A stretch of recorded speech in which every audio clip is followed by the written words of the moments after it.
Udah ya. Oke. Satu. Ntar aku merekam juga.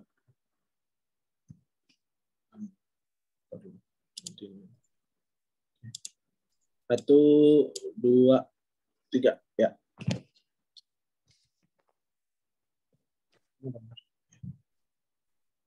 Ya. Bismillahirrahmanirrahim. Assalamualaikum warahmatullahi wabarakatuh. Waalaikumsalam. Selamat pagi, selamat siang, selamat malam. Kami dari kelompok 1 ingin mempresentasikan hasil diskusi kami, yaitu ulir, baut, dan mur. Bisa lanjut, Bang Gavin?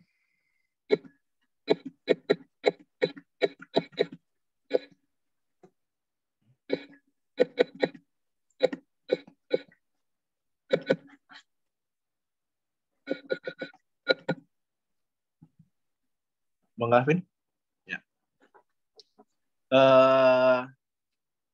Kami dari kelompok 1 yang beranggotakan saya sendiri Bintang Marvel, lalu ada Wenli di Hotman, ada Calvin Pratama, Aldi Pratama, dan Riko Rahmatullah.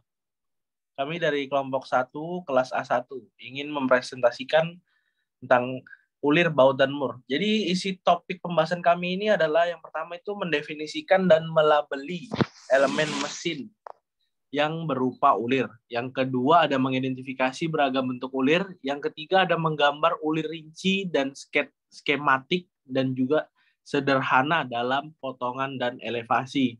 Yang keempat ada mendefinisikan spesifikasi ulir. Berikutnya ada mendefinisikan beragam pengikat dan menguraikan penggunaannya.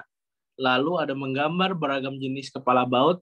Yang terakhir yaitu nomor 7 ada 5 contoh gambar teknik tentang ulir, baut, dan mur.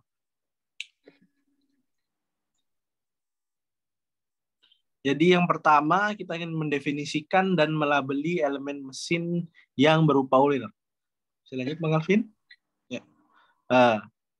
Ya, di sini mulai aja ulir dalam, yaitu ulir pada bagian dalam anggota seperti pada lubang. Definisi dan istilah menyangkut ulir skrup mengacu pada, ya bisa dilihat di situ kode-kodenya.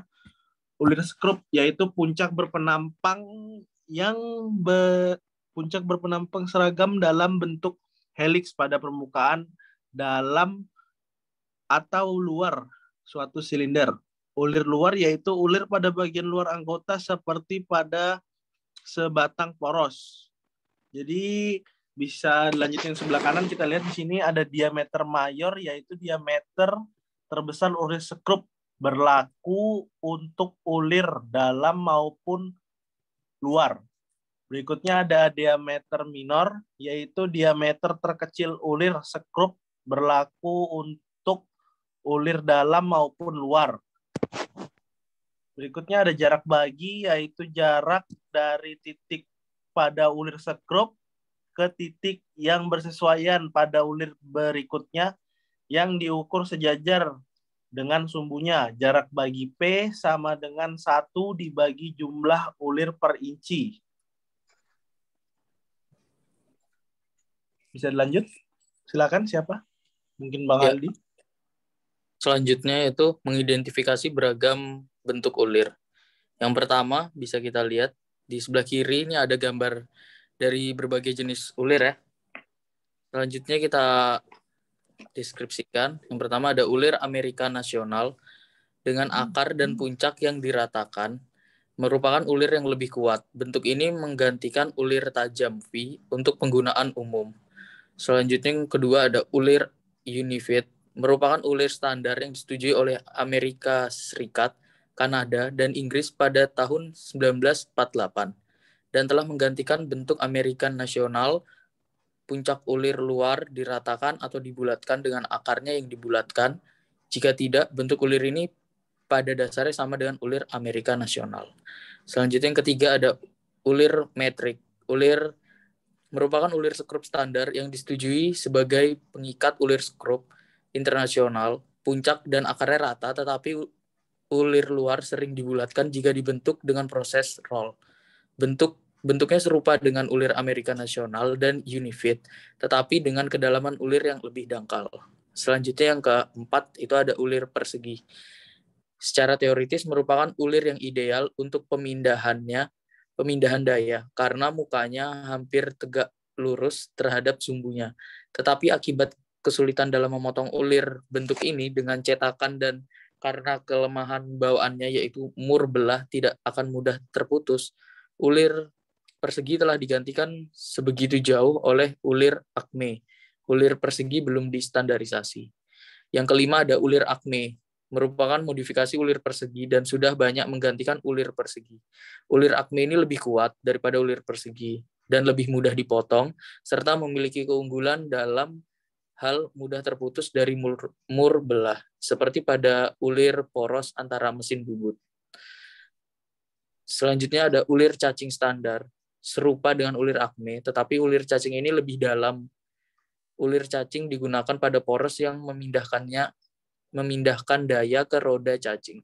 Selanjutnya ada ulir bulat. Didesain untuk memindahkan daya dalam satu arah saja dan digunakan pada meriam besar, dongkrak, dan mekanisme lain yang membutuhkan kekuatan tinggi yang serupa. Next, Kelvin.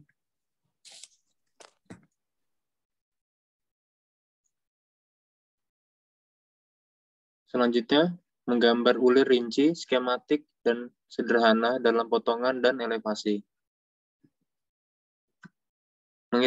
Mendefinisikan spesifikasi ulir. Yang pertama, ulir skrup. Puncak berpenampang seragam dalam bentuk heliks pada permukaan dalam atau luar suatu silinder. Ulir luar, yaitu ulir pada bagian luar anggota, seperti pada sebatang poros. Ulir dalam, yaitu ulir pada bagian dalam anggota, seperti pada lubang. Diameter mayor, yaitu diameter terbesar ulir skrup, berlaku untuk ulir dalam maupun luar. Diameter minor, yaitu diameter terkecil ulir skrup, berlaku untuk ulir dalam maupun luar. Jarak bagi, yaitu jarak dari titik pada ulir skrup ke titik yang bersesuaian pada ulir berikutnya yang diukur sejajar dengan sumbunya. Jarak bagi P sama dengan 1 dibagi jumlah ulir per inci. Selanjutnya, jarak maju. Jarak ulir skrup maju secara aksial dalam satu putaran. Sudut ulir, yaitu sudut yang diapit di antara sisi-sisi ulir yang diukur dalam bidang yang melalui sumbu skrupnya. Puncak, yaitu permukaan atas yang menghubungkan kedua sisi ulir. Akar, yaitu permukaan bawah yang menghubungkan sisi-sisi dua ulir yang bersebelahan. Sisi, yaitu permukaan ulir yang menghubungkan puncak dan akar. Sumbu ulir, yaitu garis sumbu memanjang melalui skrup. Kedalaman ulir, yaitu jarak antara puncak dan akar ulir yang diukur normal terhadap sumbunya. Bentuk ulir, yaitu penampang ulir yang dipotong oleh bidang yang melalui sumbunya. Seri ulir, yaitu jumlah standar ulir per inci untuk beragam diameter.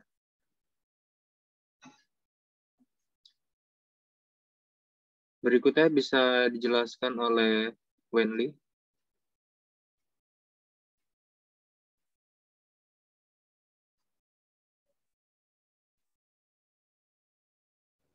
Ya, mendefinisikan beragam pengikat faster dan menguraikan penggunaannya.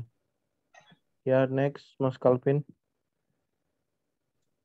Ya, di sini ada bolt bolt. Bolt bolt merupakan batang berulir yang dipasangkan dengan sebuah mur atau dimasukkan ke dalam lubang berulir yang terdapat pada suatu komponen. Ya, di sebelah kanan ada skrup pengikat. Skrup pengikat sekilas hampir serupa dengan baut, tetapi berulir penuh. Skrup pengikat seringkali dikenal dengan skrup berkepala atau cap screw.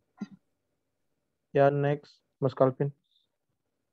Ya, di sini ada baut tanam. Baut tanam atau stud umumnya tidak berkepala dan berulir sepanjang batang pada setiap ujungnya. Baut tanam atau stud mempunyai ulir yang berbeda pada setiap ujungnya yang berfungsi untuk menyesuaikan kegunaan dari stud tersebut. Ya, di sebelah kanan ada baut berkepala bulat. Baut berkepala bulat mempunyai sebagian tangkai yang berbentuk persegi yang berfungsi untuk menahan baut. Ya, next. Berikutnya ada metal treat. Metal treat merupakan sebuah skru berulir penuh dengan diameter yang dilengkapi dengan sebuah mur heksagon. Bentuk kepala berbentuk bulat dan terdapat alur yang berfungsi untuk memutar dengan menggunakan obeng. Metal treat umumnya digunakan untuk menyatukan komponen yang relatif ringan atau penopang bracket ukuran kecil. Berikutnya ada gutter bolt. Gutter bolt mempunyai ulir penuh dengan kepala bentuk kubah dan terdapat sebuah alur yang berfungsi untuk memutar baut menggunakan obeng atau alat bantu lainnya. Kita lanjut. Berikutnya ada group screw. Group screw adalah sebuah skrup tanpa kepala dengan alur yang terdapat pada ujung skrup yang berfungsi untuk memutar skrup menggunakan obeng. Group screw digunakan pada skrup yang terpasang atau terbenam di bawah permukaan. Berikutnya ada baut U atau biasa disebut U-bolt. U-bolt berbentuk huruf U dengan terdapat ulir pada masing-masing ujungnya. U-bolt umumnya digunakan untuk penahan pipa dan pegas daun atau left spring. Mungkin bisa dilanjut, mungkin Bang Aldi. Ya, selanjutnya itu ada quarter pin. Pada quarter pin terdapat bagian rata pada satu sisinya dan terdapat ulir pada bagian ujungnya. Bagian runcing yang rata berfungsi sebagai penahan komponen serta kingpin truk. Washer dan mur dipasang pada quarter pin agar tidak terjadi pergerakan. Selanjutnya ada baut baterai atau baterai bolt. Adalah baut dengan kepala persegi yang digalvanis dan sering digunakan pada terminal-terminal baterai atau aki yang terdapat pada kutub kepala atau baterai. Selanjutnya ada taper lock stud.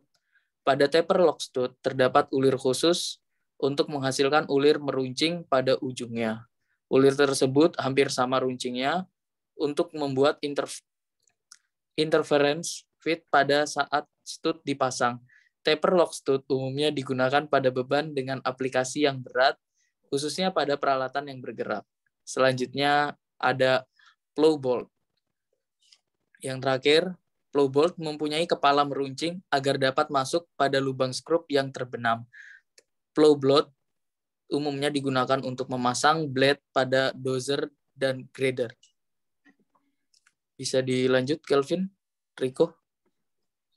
Selanjutnya, yaitu menggambar beragam jenis kepala baut. Bisa dilihat gambar di sebelah kiri dan deskripsi di sebelah kanan. Yang pertama, flank nut adalah mur heksagonal dengan kerah atau flank. Hal ini memungkinkan penggunaan baut di lubang ukuran yang relatif besar. Yang kedua, cap nut adalah mur heksagonal dengan tutup silinder di bagian atas. Desain ini melindungi ujung baut dari korosi. Tutup baut digunakan dalam lokomotif dan sambungan pipa uap. Selanjutnya, dam nut ini adalah bentuk lain dari mur penutup, memiliki kubah bulat di bagian atas. Selanjutnya, capstan nut. Mur ini berbentuk silinder dengan lubang yang dibor secara lateral di permukaan melengkung. Sebuah Tommy bar dapat digunakan dalam lubang untuk memutar mur. Lubang juga dapat dibor di bagian atas wajah datar kacang. Yang berikutnya, slotted O-ring nut. Ini berbentuk cincin dengan slot di permukaan melengkung, berjalan sejajar dengan sumbu. Sebuah C spanner khusus digunakan untuk mengoperasikan mur. Nut ini digunakan pada skrup besar, di mana penggunaannya kunci pas biasa tidak nyaman. Berikutnya, wing nut. Ini digunakan ketika diperlukan pelepasan yang sering, seperti penutup inspeksi, tutup, dan lain-lain. Ini adalah dioperasikan oleh ibu jari. Berikutnya bisa dijelaskan oleh Wendy.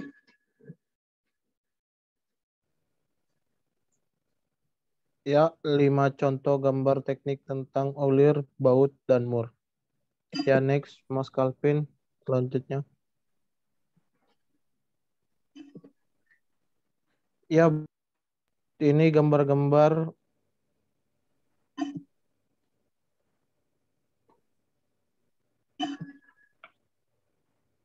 Ya, ya. itu tadi yang terakhir adalah gambar-gambar teknik tentang ulir baut dan mur. Mungkin sampai di sini eh, presentasi kita. Berikut ini adalah sumber-sumber yang kita gunakan di dalam pembahasan kami. Ya, bisa dilihat mungkin. Ya, terima kasih.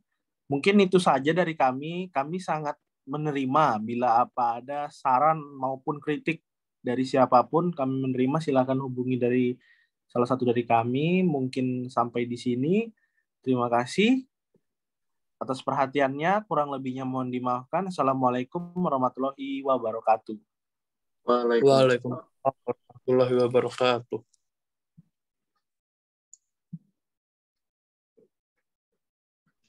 Aku dengarin dulu, Bang. Ya.